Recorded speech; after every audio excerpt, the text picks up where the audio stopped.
নাগরিক সংবাদে স্বাগত। আপনাদের সাথে আছি আমি পূজাশ্রী ভদ্র। শুনছিলেন সংবাদ শিরোনাম, এবার জানিয়ে দেব বিস্তারিত।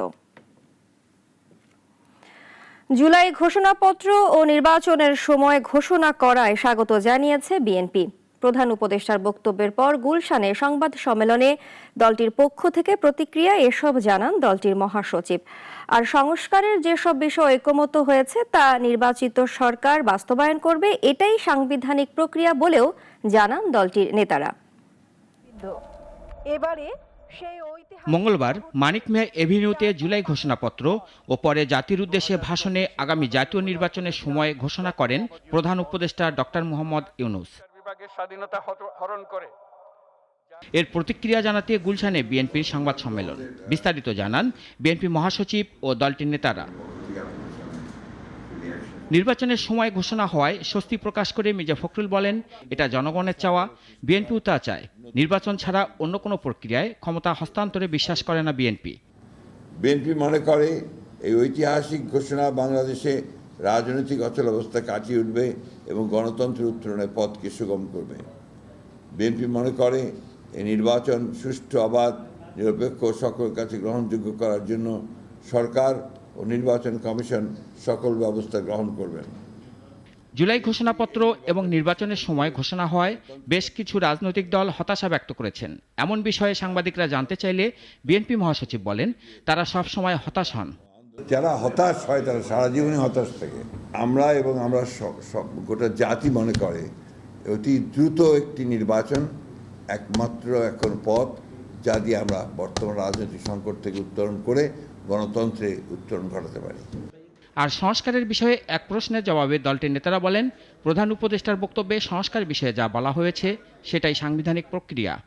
প্রধান উপদেষ্টা দিয়েছেন ঘোষণাপত্রে যে পরবর্তী নির্বাচিত সংসদ সংবিধানের যাবতীয় সংস্কার বা সংশোধনী এগুলো বাস্তবায়ন করবে। এটাই আইনি এবং সাংবিধানিক প্রক্রিয়া।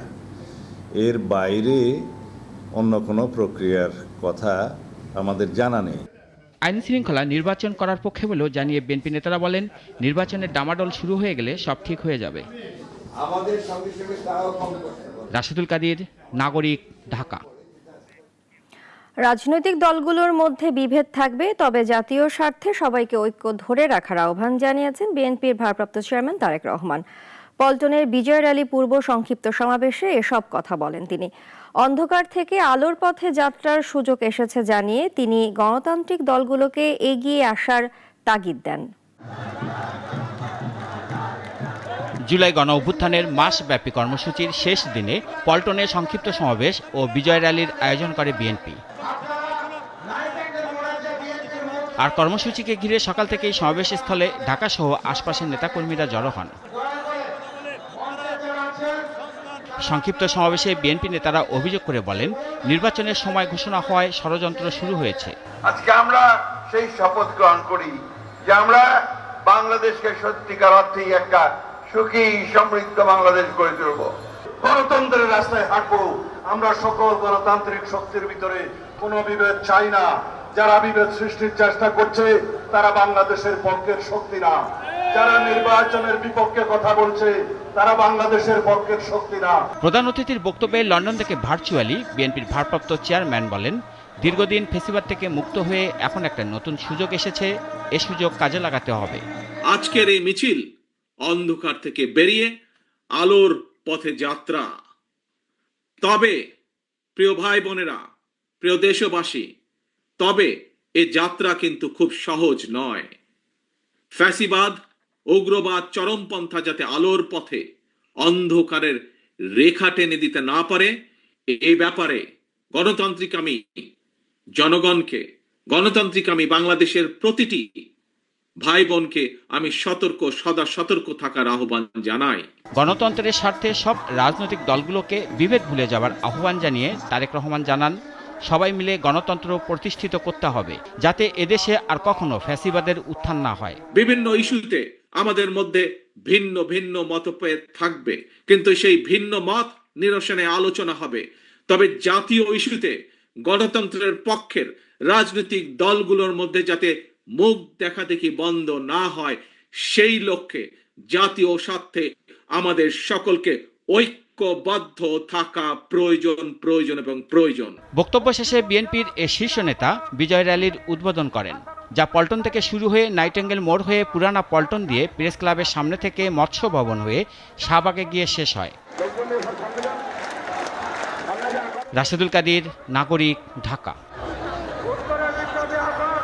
নির্বাচন নিয়ে অন্তর্বর্তীকালীন সরকারের চিঠি পাওয়ার পর তফসিল ঠিক করবে ইসি। ভোটের 2 মাস আগে দেয়া হবে ঘোষণা। আগামী বছরের ফেব্রুয়ারির প্রথমার্ধে নির্বাচন আয়োজনে বিভিন্ন ধরনের চ্যালেঞ্জ থাকলেও ইসি তার প্রস্তুতি এগিয়ে নিচ্ছে, জানিয়েছেন প্রধান নির্বাচন কমিশনার। প্রধান উপদেষ্টার ঘোষিত সময়ে আগামী জাতীয় নির্বাচন অনুষ্ঠানে নির্বাচন কমিশন কতটা প্রস্তুত সে বিষয়ে সাংবাদিকদের সাথে কথা বলেন প্রধান নির্বাচন কমিশনার। বিভিন্ন চ্যালেঞ্জ থাকা সত্ত্বেও ফেব্রুয়ারিতে নির্বাচন করতে ইসির প্রস্তুতি রয়েছে জানিয়ে সিইসি বলেন, যত কঠিন সময় আসুক না কেন সবকিছু ঠিক থাকবে, সে প্রস্তুতি আছে কমিশনের। ফেব্রুয়ারিতে নির্বাচন করার জন্য বিভিন্ন চ্যালেঞ্জ থাকা সত্ত্বেও আমরা কিন্তু আমাদের প্রস্তুতি এগিয়ে নিচ্ছি। ইনশাল্লাহ আমাদের কোনো প্রস্তুতিতে ঘাটতি হবে না। একদম একটা সুন্দর নির্বাচন করার জন্য যে ধরনের প্রস্তুতি আমাদের নেওয়া দরকার সেটা ইনশাল্লাহ আমরা নিচ্ছি। আমাদের অফিসাররা রাত দিন খাটছে, আপনারা দেখছেন। সিইসি বলেন, নির্বাচন কমিশনের উপর মানুষের আস্থা সৃষ্টি করা, ভোটার উপস্থিতি নিশ্চিত করা, এআই এর অপব্যবহার রোধ করা, এগুলোকে চ্যালেঞ্জ হিসেবে দেখছে কমিশন। ইলেকশনটাকে অ্যাজ ট্রান্সপারেন্ট অ্যাজ পসিবল করতে চাই, আয়নার মতো পরিষ্কার করতে চাই। মানে মানুষ দেখুক, বিশ্ববাসী দেখুক যে আমাদের আন্তরিকতার, আমাদের চেষ্টার কোনো ঘাটতি আছে কিনা, এটা দেখুক। আমরা সেটা চাই, লুকাইয়া কোনো কাজ করতে চাই না। ব্রিফিং শেষে সিইসিকে ইসির গণমাধ্যম কর্মী নীতিমালা পুনর্বিবেচনার জন্য সাংবাদিকদের পক্ষ থেকে কিছু সুপারিশ সহ স্মারকলিপি প্রদান করা হয়। সাইফুল শাহিন, নাগরিক, ঢাকা। ফেব্রুয়ারির প্রথমার্ধে নির্বাচন ইস্যুতে মিশ্র প্রতিক্রিয়া দিয়েছে রাজনৈতিক দলগুলো। বিএনপির চাওয়াকে প্রাধান্য দেওয়ার অভিযোগ করে এনসিপি ভোটের আগে গণহত্যার বিচার, সংস্কার এবং প্রশাসনের নিরপেক্ষতা চেয়েছে। সময়সূচিতে সন্তোষ জানালেও জুলাই সনদের আলোকে নির্বাচন চায় জামায়াত। আমার বিজয় কেউ ঠেকাতে পারবে না, পারবে? গতকাল অভ্যুত্থানের বর্ষপূর্তিতে জুলাই ঘোষণাপত্র দেন প্রধান উপদেষ্টা। রাতে এক ভাষণে রমজানের আগে ভোটের জন্য উদ্যোগের কথা জানান। আজ দিনভর রাজনৈতিক দলগুলো এর প্রতিক্রিয়া জানিয়েছে। জুলাই ঘোষণাপত্র পরিপূর্ণ না হলেও একে সাধুবাদ জানিয়েছে এনসিপি। আজ এক প্রেস ব্রিফিংয়ে দলের সদস্য সচিব বলেন, নতুন সংবিধান আর গণপরিষদ ভোটের দাবিকে পাশ কাটানো হয়েছে। 47কে এখানে উল্লেখ করা হয়নি।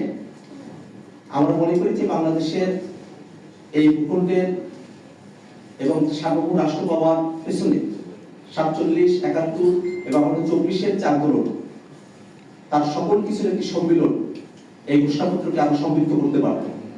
দুপুরে রাজধানীর মগবাজারের কার্যালয়ে জামায়াতে ইসলামীর নায়েবে আমির সংবাদ সম্মেলন করেন। তার মতে, জুলাই ঘোষণাপত্রে জন আকাঙ্ক্ষা বাস্তবায়ন হয়নি। একই সঙ্গে জুলাই সনদের ভিত্তিতে আগামী জাতীয় নির্বাচন হতে হবে বলে জানিয়েছে দলটি। অন্যদিকে গণ অধিকার পরিষদের সভাপতি নুরুল হক নূর বলেছেন, গণ অভ্যুত্থান নিয়ে রাজনৈতিক দলগুলো ক্রেডিটবাজি করছে। এই গণ অভ্যুত্থান এই দেশের সাধারণ জনগণের। আমরা একটা সঠিক ইতিহাস জাতির সামনে তুলে ধরতে পারলাম না। এটাই সরকারের ব্যর্থতা, আমাদের ব্যর্থতা নয়। কারণ সরকারের তারা সঠিক ইতিহাস তুলে ধরতে পারে নাই, তারা সঠিক তথ্য জাতির সামনে উপস্থাপন করতে পারে নাই। ঢাকঢোল পিটিয়ে একটা ঘোষণাপত্র দেওয়ার বিষয় জাতির সামনে হাজির করলেন, সেটাতেও শুভঙ্করের ফাঁকি রয়েছে। রাজনীতির জট ছড়াতে নির্বাচনের ঘোষণাকে ইতিবাচক বলছে বেশিরভাগ দল। তবে এই ইতিবাচকতা শর্ত সাপেক্ষে। আর বিএনপি ছাড়া কোনো দলই জুলাই ঘোষণাপত্র নিয়ে পুরোপুরি সন্তুষ্ট হতে পারেনি। মুনিয়া চৌধুরী, নাগরিক, ঢাকা। রক্তাক্ত জুলাইয়ের স্মৃতিতে দাঁড়িয়ে এবার শান্তিপূর্ণ আগামীর দিক নির্দেশনা। জুলাই ঘোষণাপত্রের পর প্রধান উপদেষ্টার ভাষণে আসে ভোটের ইঙ্গিত। নির্বাচনের সম্ভাব্য তারিখ জানানো হলেও সেটি ঘিরে সাধারণ মানুষের ভাবনা আশার না শঙ্কার। নানা শ্রেণী পেশার মানুষের মুখেই উঠে এসেছে তাদের ভাবনার কথা।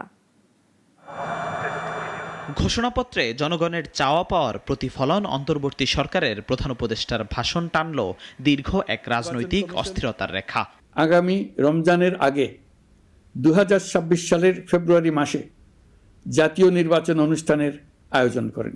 ঘোষণার পরদিন রাজপথে উত্তাপ নেই, তবে মানুষের মুখে মুখে ভোট নিয়ে আগ্রহের আলোচনায় প্রাধান্য।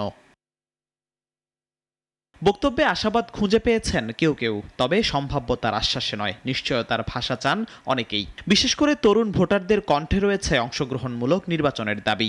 নির্বাচনের মাধ্যমে যদি একটা সরকার আসে, তাহলে এই দেশের প্রতিটা মানুষের জন্য মঙ্গল হবে। নির্বাচনটা অতি জরুরি, কারণ দেশের সবকিছু ঠিক করতে গেলে একটু নির্বাচিত সরকারের দরকার। নির্বাচন হলে এই সন্ত্রাস, চাঁদাবাজ এগুলো সব থাকবে না। জুলাই ঘোষণাপত্র কারো কাছে খানিকটা স্বস্তির, কারো কাছে আবার কৌশলী বার্তা। রাজনৈতিক দলগুলোরও রয়েছে মিশ্র প্রতিক্রিয়া, তবে একমত সবার এখন দরকার স্থিতিশীলতা আর গ্রহণযোগ্য নির্বাচন। নির্বাচিত যে সরকার আসবে সে যেন সুন্দরভাবে এই দেশটাকে পরিচালনা করতে পারে। আমরা নতুন বাংলাদেশে একটাই অংশগ্রহণমূলক নির্বাচন আশা করতেছি, যেখানে সাধারণ মানুষ তাদের প্রতিনিধিকে সহজে তারা বেছে নিতে পারবে। সুস্থ নির্বাচন হোক, আমরা ভালো একজন চাই, নেত্রী চাই বা নেতা চাই, যেন আমাদের এই দেশকে সুন্দর মতো চালাইতে পারে।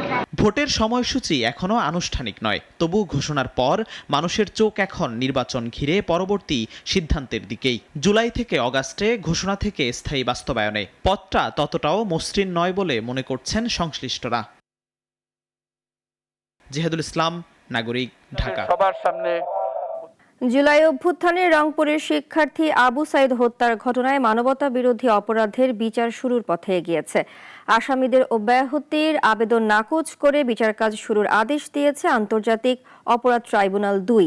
২৭ আগস্ট সূচনা বক্তব্যের পর শুরু হবে আবু সাইদ হত্যা মামলার শুনানি। গত বছরের ১৬ জুলাই রংপুরে পুলিশের গুলিতে নিহত হন বেগম রোকেয়া বিশ্ববিদ্যালয়ের শিক্ষার্থী আবু সাইদ। তুমুল বিক্ষোভে ফেটে পড়ে পুরো দেশ। এর প্রতিক্রিয়ায় শেখ হাসিনা সরকারের পতন ঘটে। অন্তর্বর্তী সরকার এই দমনপীড়নকে মানবতাবিরোধী অপরাধ হিসেবে বিবেচনা করে আজ মামলায় ৩০ আসামির বিরুদ্ধে অভিযোগ গঠন করে বিচার শুরু করার নির্দেশ দিয়েছেন ট্রাইব্যুনাল। রংপুর বিশ্ববিদ্যালয়ের ১ নম্বর গেটে কর্মরত ছিলেন এবং এটা সরাসরি সম্প্রচার করেছিলেন তার ক্যামেরাম্যান আসাদুজ্জামান আরমানের সাথে নিয়ে। এই দুইজন সাক্ষী দিয়েছেন, তাদেরকে ডিফেন্স পক্ষ থেকে জেরা করা হয়েছে এবং উনি যে সম্প্রচার করেছিলেন সেই সম্প্রচার র ফুটেজের একটা কপি উনি ট্রাইব্যুনালে প্রদর্শন করেছেন। এই মামলার ৬ জন আসামি আজ শুনানিতে হাজির হন। অভিযোগ পড়ে শুনিয়ে তাদের কাছে জানতে চাওয়া হয় তারা দোষী না নির্দোষ। তাদের অব্যাহতির আবেদন নাকচ হয়। বাকি ২৪ আসামিকে পলাতক দেখিয়ে এই মামলার বিচার কাজ চলবে। ট্রাইব্যুনাল ২-এ রংপুরের আবু সাইদ হত্যাকাণ্ড সংক্রান্ত যে মামলাটা, যেই মামলায় ভাইস চ্যান্সেলর এবং পুলিশ কমিশনার সহ ৩০ জন আসামি, সেই মামলায় চার্জ গঠন হয়েছে এবং আগামী ২৭ এবং ২৮ আগস্ট সাক্ষ্য গ্রহণ, ওপেনিং স্টেটমেন্ট এবং সাক্ষ্য গ্রহণের জন্য দিন ধার্য হয়েছে। এই মামলায় প্রসিকিউশনের ওপেনিং স্টেটমেন্ট ও সাক্ষ্য গ্রহণ শুরুর জন্য ২৭ আগস্ট দিন রেখেছে বিচারপতি মোহাম্মদ নজরুল ইসলাম চৌধুরীর নেতৃত্বে ৩ সদস্যের ট্রাইব্যুনাল ২। আনোয়ার হোসেন, নাগরিক, ঢাকা। লক্ষ্মীপুরে ঘটে গেছে এক হৃদয় বিদারক সড়ক দুর্ঘটনা। ওমান ফেরত প্রবাসীকে আনতে গিয়ে প্রাণ হারিয়েছেন একই পরিবারের ৭ জন। পরিবারের আনন্দের অপেক্ষা রূপ নিয়েছে চিরদিনের শোকে। মোহাম্মদ সোহেল রানার রিপোর্ট, জানাচ্ছেন সিরাজুমনির শুভ। ওমান ফেরত প্রবাসী বাহারুদ্দিনকে বিমানবন্দর থেকে আনতে গিয়ে প্রাণ হারিয়েছেন তার পরিবার ও ঘনিষ্ঠ আত্মীয় স্বজন। বুধবার ভোররাতে চট্টগ্রাম ফেনী মহাসড়কের চন্দ্রগঞ্জ পূর্ব বাজার এলাকায় তাদের বহন করা হাইএস গাড়িটি নিয়ন্ত্রণ হারিয়ে পাশের খালে পড়ে যায়। ঘটনাস্থলেই মারা যান ৭ জন। গাড়িতে ছিলেন মোট ১১ যাত্রী। নিহতদের মধ্যে রয়েছেন বাহারের স্ত্রী কবিতা, মেয়ে মিম, ভাইয়ের মেয়ে লামিয়া এবং আরও ৪ জন। বাহারুদ্দিন সহ ৪ জন প্রাণে বেঁচে গেলেও গুরুতর আহত হন। বিদেশ থেকে আসবে, ওনারা আনতে গেছে, হাসি মুখে গেছে, এখন মৃত্যুবরণ করে অনেকে বাড়িতে আসছে। দুর্ঘটনা মর্মান্তিক। আমি সত্যি, সে আমার সাথে ছিল। খুবই বেদনাদায়ক ঘটনা। প্রথম বিদেশ থেকে আসতেছে, ফ্যামিলি সব ঢাকা গেছে।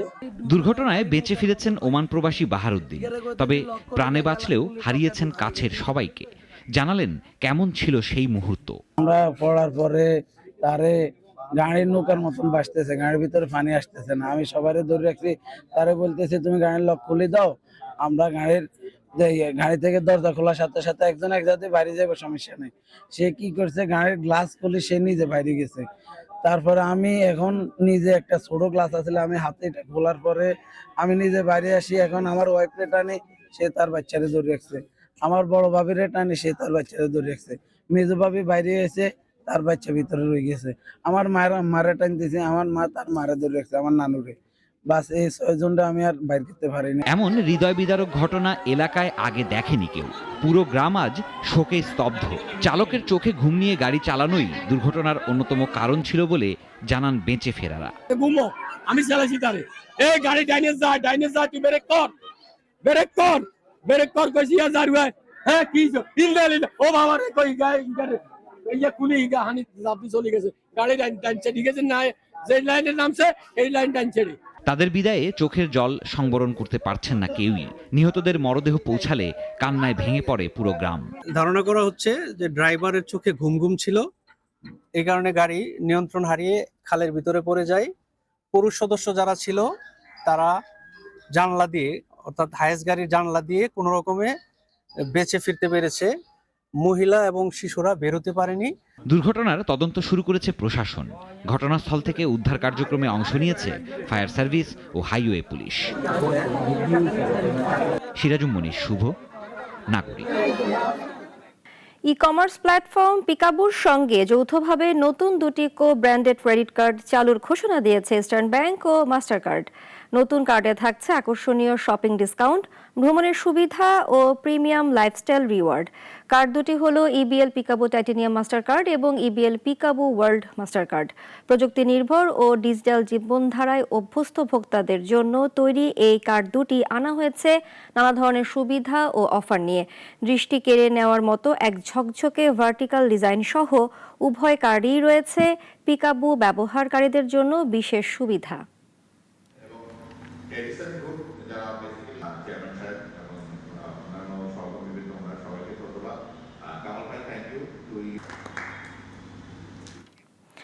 আন্তর্জাতিক প্রসঙ্গ। ভারতের উত্তরাখণ্ডে ভয়াবহ হরকা বানে ধ্বংসস্তূপে পরিণত হয়েছে উত্তরকাশী ধারালি গ্রাম ও হর্ষিল উপত্যকা। মঙ্গলবার দুপুরে 12,600 ফুট উচ্চতায় মেঘ ভাঙা বৃষ্টির ফলে মাত্র 30 সেকেন্ডে লণ্ডভণ্ড হয় গোটা এলাকা। স্থানীয়রা জানান, মেঘ ভাঙা বৃষ্টির ঘটনাটি ঘটেছে ক্ষীরগঙ্গা নদীর উজানে। সেখান থেকে বিপুল পরিমাণ পানির ধ্বংসাত্মক ধারা নেমে এসে বিপর্যয় ঘটায়। এ ঘটনায় অন্তত 4 জন নিহত, 11 জন নিখোঁজ আছে। এছাড়া সেনাবাহিনীর একটি ক্যাম্পের 9 সদস্যের খোঁজ মিলছে না। ভেসে গেছে বহু বাড়ি ও হোটেল। চলছে উদ্ধার তৎপরতা। ভয়াবহ ঘটনার একটি ভিডিও ছড়িয়ে পড়েছে সামাজিক যোগাযোগ মাধ্যমে।